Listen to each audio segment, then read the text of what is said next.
Hey, I'm Rick Kaplan. Welcome to Top Shelf BBQ. So what we're going to do today is I'm going to go ahead and trim up these spare ribs into St. Louis style ribs. So let's go ahead and open the package.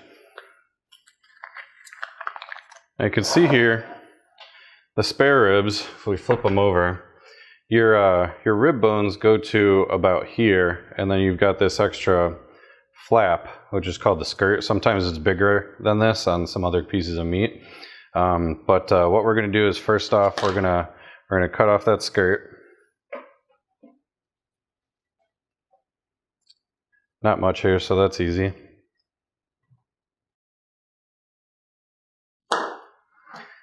All right, and then our bones go to right about here. So if you want to, you can go ahead and cut off this little piece of meat here.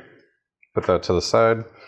Now, if you use your fingers, you can actually feel the knuckles of the ribs, and they end right about here. So what I like to do is I like to actually cut around those knuckles, which is actually going to give you kind of smaller bones towards the end here. And I'm okay with that, but what a lot of other people do is they square off the ribs. So we're going to go ahead and square them off real quick, and then I'll show you what that looks like, and then I'll show you how I do it. So feel for that knuckle on that first rib right there, and then all the other ones pretty much follow along. And we'll just go ahead and square them off.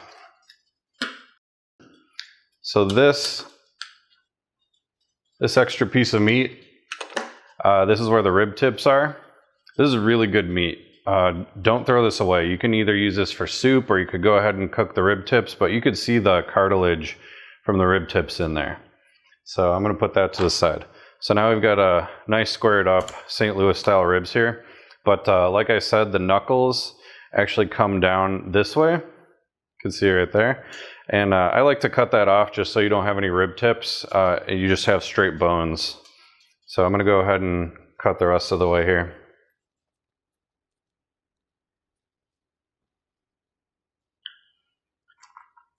And there we go. Now we have a nice rack of St. Louis cut style ribs. So this used to be a spare rib. It's technically still a spare rib, but now they're St. Louis style.